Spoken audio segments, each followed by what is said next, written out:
Is someone running a business virus first? And what a time to be alive.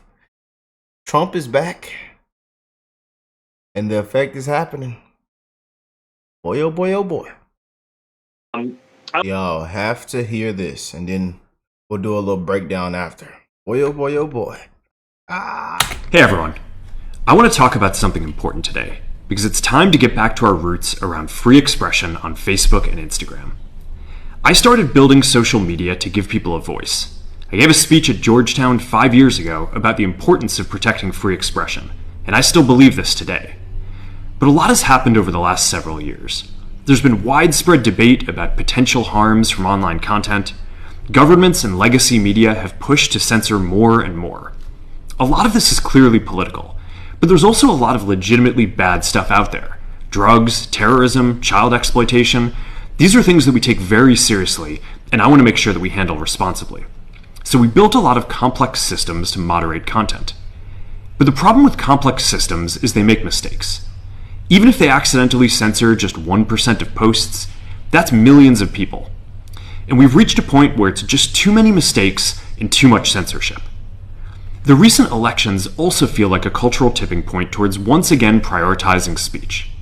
So we're going to get back to our roots and focus on reducing mistakes, simplifying our policies, and restoring free expression on our platforms. More specifically, here's what we're going to do. First, we're going to get rid of fact checkers and replace them with community notes similar to X, starting in the US. After Trump first got elected in 2016, the legacy media wrote non-stop about how misinformation was a threat to democracy. We tried in good faith to address those concerns without becoming the arbiters of truth. But the fact checkers have just been too politically biased and have destroyed more trust than they've created, especially in the US. So over the next couple of months, we're going to phase in a more comprehensive community notes system. Second, we're going to simplify our content policies and get rid of a bunch of restrictions on topics like immigration and gender that are just out of touch with mainstream discourse. What started as a movement to be more inclusive has increasingly been used to shut down opinions and shut out people with different ideas, and it's gone too far. So I want to make sure that people can share their beliefs and experiences on our platforms. Third, we're changing how we enforce our policies to reduce the mistakes that account for the vast majority of censorship on our platforms. We used to have filters that scanned for any policy violation. Now, we're going to focus those filters on tackling illegal and high-severity violations.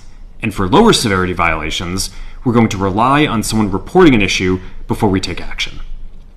The problem is that the filters make mistakes, and they take down a lot of content that they shouldn't. So by dialing them back, we're going to dramatically reduce the amount of censorship on our platforms. We're also going to tune our content filters to require much higher confidence before taking down content. The reality is that this is a trade-off. It means we're going to catch less bad stuff, but we'll also reduce the number of innocent people's posts and accounts that we accidentally take down. Fourth, we're bringing back civic content. For a while, the community asked to see less politics because it was making people stressed. So we stopped recommending these posts. But it feels like we're in a new era now, and we're starting to get feedback that people want to see this content again. So we're going to start phasing this back into Facebook, Instagram, and Threads while working to keep the communities friendly and positive. Fifth, we're going to move our trust and safety and content moderation teams out of California, and our US-based content review is going to be based in Texas. As we work to promote free expression, I think that it will help us build trust to do this work in places where there is less concern about the bias of our teams. Finally, we're going to work with President Trump to push back on governments around the world that are going after American companies and pushing to censor more. The US has the strongest constitutional protections for free expression in the world. Europe has an ever-increasing number of laws institutionalizing censorship and making it difficult to build anything innovative there. Latin American countries have secret courts that can order companies to quietly take things down. China has censored our apps from even working in the country. The only way that we can push back on this global trend is with the support of the US government. And that's why it's been so difficult over the past 4 years when even the US government has pushed for censorship. By going after us and other American companies, it has emboldened other governments to go even further. But now we have the opportunity to restore free expression, and I am excited to take it. It'll take time to get this right, and these are complex systems. They're never going to be perfect. There's also a lot of illegal stuff that we still need to work very hard to remove. But the bottom line is that after years of having our content moderation work focus primarily on removing content, it is time to focus on reducing mistakes, simplifying our systems, and getting back to our roots about giving people voice. I'm looking forward to this next chapter. Stay good out there, and more to come soon. I think they've come a long way. Meta, Facebook. I think they've come a long way. I watched it. The man was very impressive. I watched it. Actually, I watched it on Fox. I'm not allowed to say that. Say it? Do you think he's directly responding to the threats that you have made to him in the past? With Probably.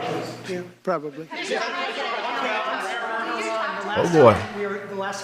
Boy, oh boy, oh boy. What do y'all think of all this, man? I told you. Be ready. Buckle up. Buckle up. Different. He's back. He is back. And watch how this Trump effect, watch how it moves the ground. Watch how the Trump effect shakes the ground. We are back, baby. Freedom. Shout out to them beautiful patriots around the world. Zuckerberg just broke the internet. Take a look at what he's saying today. This is amazing. Time to get back to our roots around free expression on Facebook and Instagram. Free expression on Facebook and Instagram. I never in my life thought I'd hear Mark Zuckerberg say free expression on Facebook and Instagram. But here we are, looking with his new haircut and the gold chain hanging. He's flexing. First, we're going to get rid of fact checkers and replace them with community notes similar to X, starting in the US. Okay. Now I want to remind everybody out there that Trump's not in office yet. And all of a sudden they're getting rid of the fact checkers, but they're not just getting rid of the fact checkers. They're taking all of this out. They're taking them out of California. Guess where they're going to move them to? Texas. And guess why? Because Zuck doesn't want them to be biased, or he doesn't want the world to think they're biased because they're all sitting in California. So he's going to send the team, right, of community notes to Texas now. We used to have filters that scanned for any policy violation. Now we're going to focus those filters on tackling illegal and high severity violations. So right there, they used to have filters. Anything you put up there, anything you said politically, medically, or anything like that, they're doing away with all of it within reason, he says, right? Within reason. But it looks like now Trump's coming in office in what, 12 days? Now they're changing their tune. Now you can talk about free speech. Now that the election's already won, he's been certified, he's coming in. Now we're going to change everything. We're going to be more like X. You know why? Because everybody left Facebook for X. Everybody left Instagram for X, right? Everybody's leaving TikTok for X from all this censorship. And all of a sudden, the king of censorship, guess what he's doing? He's getting rid of the censorship. Amazing, isn't it? Finally, we're going to work with President Trump to push back on governments around the world You better. going after American companies. Finally, we're going to work with President Trump. You see that? Even Zuck's got to bend the knee. Pretty amazing, right? I never thought 2025 would start off this amazing, but here we are. Here we We're are. only a few days into this thing. Facebook, Instagram, and Threads already changed all of its policies. No more censoring. Going to go to community notes. Everybody come back to our platform and start posting again. We miss you, right? Woo! What did you think? Put it in the comments down below. Boy, oh boy, oh boy. What do y'all think of this? Comment down below, man. This summed it up perfectly. Perfectly. God bless America. God bless some beautiful patriots around the world. Couple more days, man. It can't get here any faster. I'll catch y'all in the next one. Peace and love, family.